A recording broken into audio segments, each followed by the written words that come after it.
안녕하세요. 끝까지 보면 도움이 되는 마줌마TV입니다. 우리가 잘 모르는 정부 지원 정책들이 생각보다 많습니다.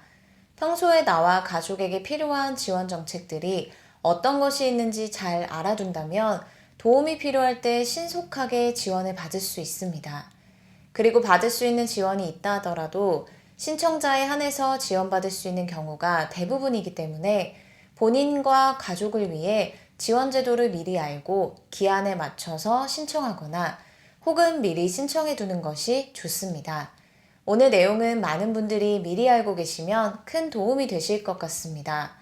특히 평소에 고혈압, 당뇨 등 질환이 본인 혹은 가족분들 중에 있다면 꼭 알아두시고 3월부터 받으시길 바랍니다.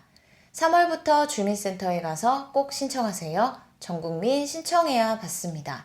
고혈압, 당뇨 있다면 이것 꼭 받으세요.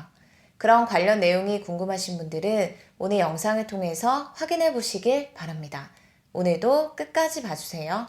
건강한 삶을 살아가는 것은 모든 사람들에게 아주 중요한 부분입니다.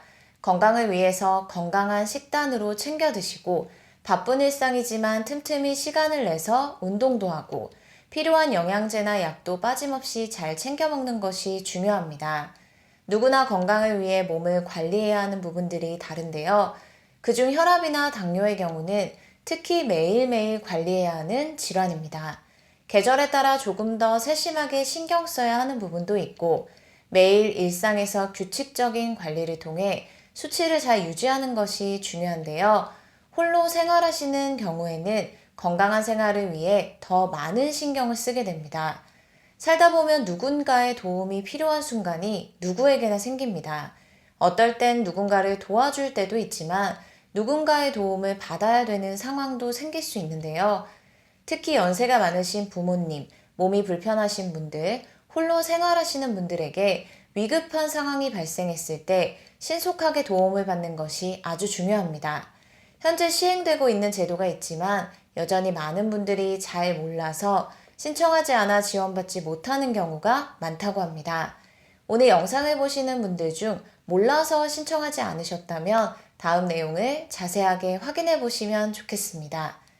위급한 상황이 생겼을 때 가장 중요한 것은 신속하게 맞춤형으로 응급처치를 받고 병원으로 이송하여 골든타임을 놓치지 않는 것입니다.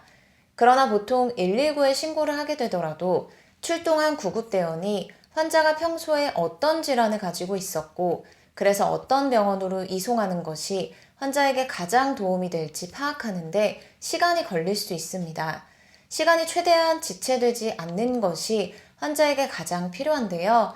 이런 경우를 대비해서 보호자, 환자 본인 혹은 대리인이 미리 신청해서 지원받을 수 있는 제도가 있습니다. 바로 119 안심콜 서비스입니다. 안심콜 서비스를 미리 신청하게 되면 119 상황실에서 출동하게 될 때 등록된 환자의 정보를 토대로 신속하게 환자를 병원으로 이송할 수 있게 됩니다. 그리고 무엇보다 멀리 있는 보호자들이 환자의 소식을 빠르게 아는 것이 중요한데요. 119 안심콜 서비스 신청할 때 보호자 연락처를 입력하게 되기 때문에 실제 119 구급대원이 출동하게 될 때 보호자에게 환자의 응급상황 발생 정보를 문자메시지로 자동 전송됩니다. 119 안심콜 서비스를 신청할 때 개인정보, 평소에 복용하는 약물 정보, 병력, 보호자 연락처 등을 입력하여 신청하게 됩니다. 신청은 119 안전신고센터 홈페이지를 통해서 하시면 됩니다. 입력한 정보에 전적으로 의지하기보다는 긴급 구조활동에 참고하여 진행됩니다. 앞서 말씀드린 것처럼 직접 신청하기 어려우신 경우에는 자녀, 보호자, 사회복지사 등 대리인이 가입하여 신청도 가능하다는 점 참고 부탁드립니다. 다음 내용도 가족분들을 위해서 꼭 미리 알고 신청하셔서 지원받으시면 좋겠습니다.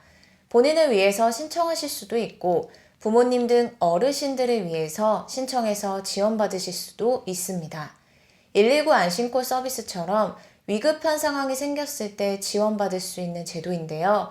평소에 몸에 불편함이 있으시거나 홀로 계시는 시간이 많거나 보호가 필요한 분들을 대상으로 국가에서 시행하고 있는 또 다른 지원 제도라고 생각하시면 됩니다. 신청하는 방법은 가까운 주민센터에 방문해서 신청하거나 전화로 본인이나 대리인이 신청할 수 있습니다.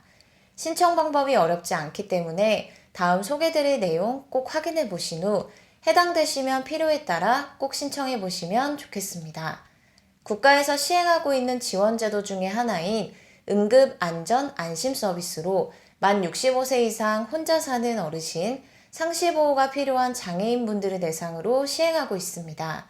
보다 자세하게 지원 대상을 살펴보겠습니다.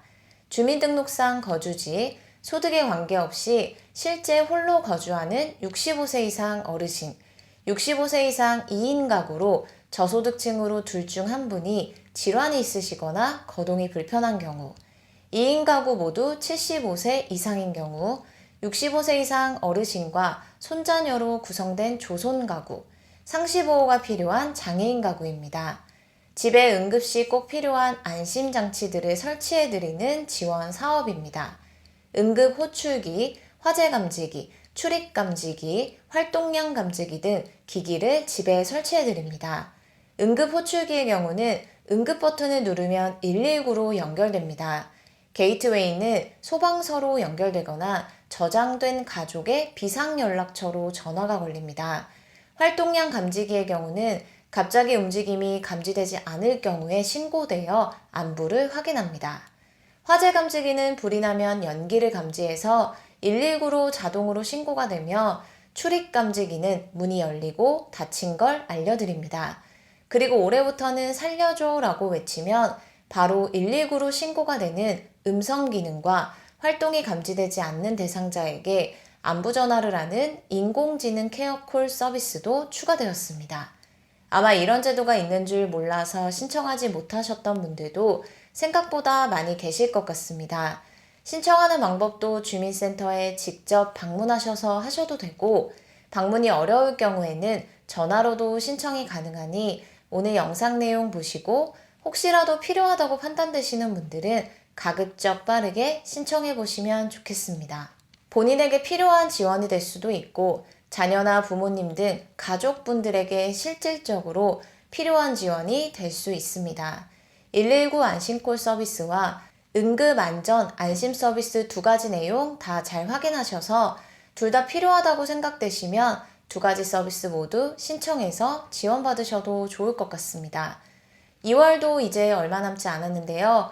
2월 중에 빠르게 신청을 원하시는 분들은 서둘러 신청하시고 다음 달부터 지원받기를 원하시는 분들은 3월부터 꼭 신청해 보시길 바랍니다. 오늘 영상도 끝까지 봐주셔서 정말 감사합니다. 구독과 좋아요, 알림 설정 꼭 부탁드립니다. 감사합니다.